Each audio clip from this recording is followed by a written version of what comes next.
Nous sommes là sur mon escourgeon. Donc un escourgeon, c'est une orge d'hiver. La destination de cette culture, c'est aussi pour faire du malt, pour faire de la bière. Alors il a été désherbé avant l'hiver.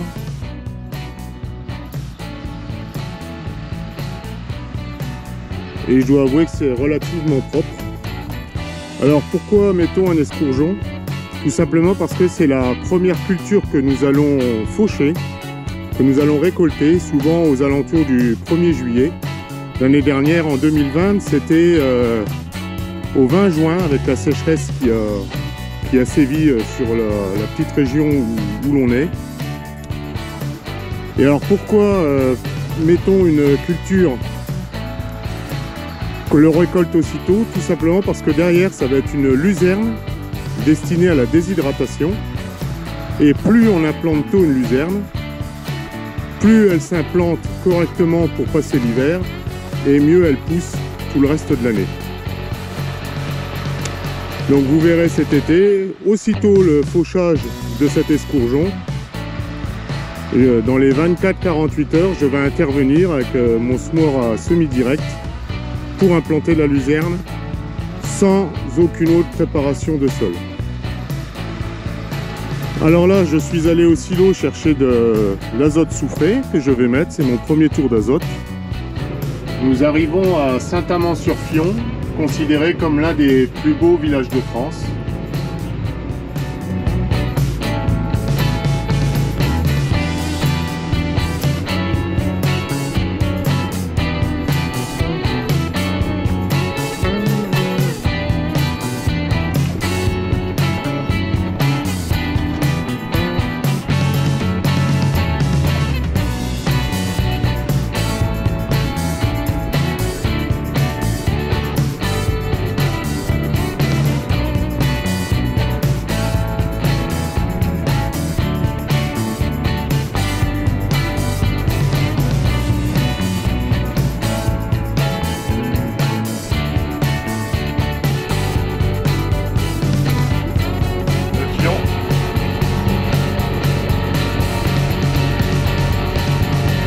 C'est un ruisseau.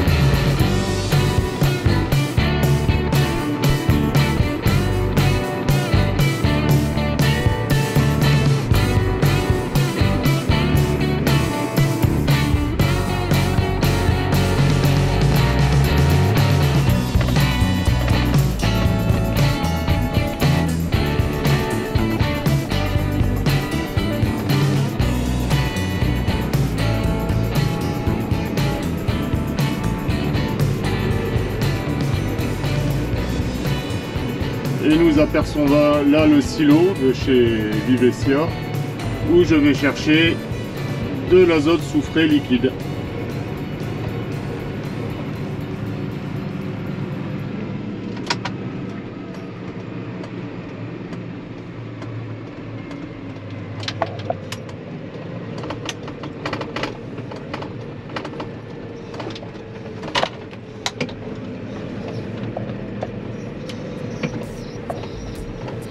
Bonjour.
et on repèse pour voir combien j'ai dans le pulvé.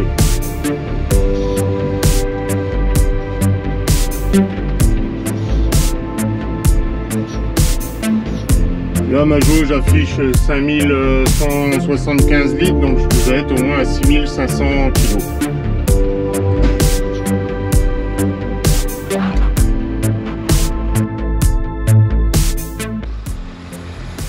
Et je suis encore en ce moment sur les buses à fente qui m'ont servi à faire des désherbages. Et je vais basculer, vous voyez, on est sur un quadrisé, il y a 4G. Faire le tour, on verra mieux. Voilà. Il y a 4G et je vais donc passer sur ce qu'on appelle des buses d'épandage. Vous voyez, ce ne sont pas des trifilés ou à 4 trous ou à 7 trous. Et ces buses d'épandage vont me permettre d'avoir une pression assez élevée à l'intérieur, mais arriver au niveau de ce petit étang où se trouve une fente, la pression va chuter brutalement et ça va faire comme une pluie qui tombe au sol. Et je préfère ceci au trifilet parce que les trifilets, là, ça fait des grosses gouttes qui tombent au sol et qui peuvent parfois blesser la plante. Ceci, je n'ai jamais eu de brûlure due à l'azote. Donc je continue avec ce que je connais. Bon bah c'est parti, j'en ai 36 divisé par 0,5, donc 72 à faire.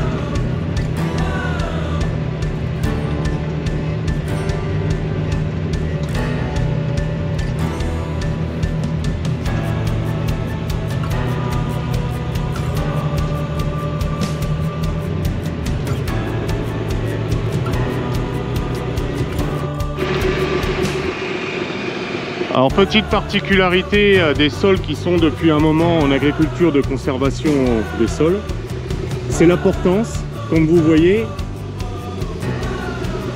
mon pulvé ne marque quasi pas, alors que dedans, j'ai chargé, je ne sais pas si on va arriver à le lire, 6 tonnes 780 et j'ai juste fait une longueur de 400 mètres. Donc mon pulvé, comme vous allez pouvoir le voir, a encore 4793 litres à laquelle il faut multiplier par 1,3 de densité. Donc c'est un énorme avantage. On ne défonce pas le sol et surtout, arrivé à la moisson, il n'y a aucun problème pour faucher. On peut prendre en large, en long, à travers les champs avec les bennes. Aucun risque de casser un essieu.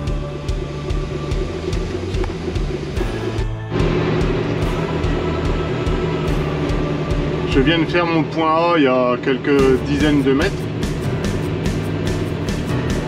Et donc vous voyez sur mon petit GPS, j'ai le point B à faire. Donc j'attends d'être en bout de parcelle. Et arrivé au bout de la parcelle, j'appuierai sur point B, ça me prend ma ligne qui sera reportée tous les 36 mètres.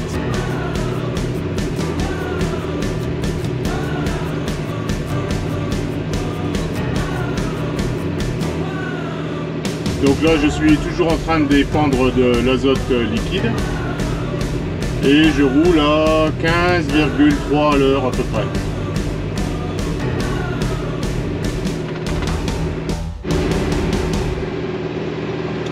Là j'arrive au bout du champ.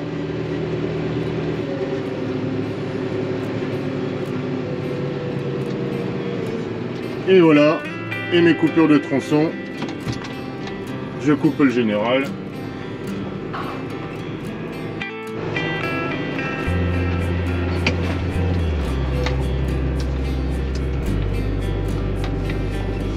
Voilà, la ligne vient d'apparaître. Je commence à tourner.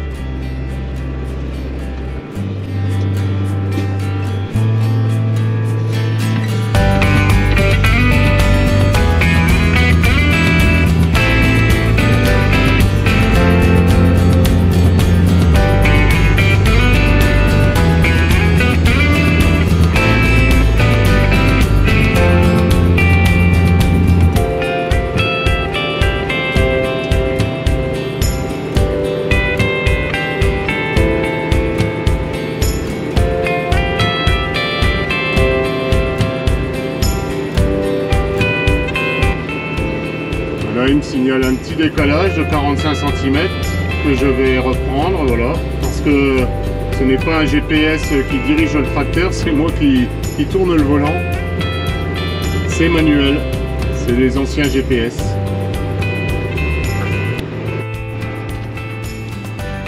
Voilà, file d'attente pour l'azote soufré. Voilà, devant moi un Artec F40. Et là-bas quelqu'un qui vient remplir une cuve pour la ramener chez lui, certainement pour le week-end, puisque c'est fermé samedi et dimanche et on est vendredi soir.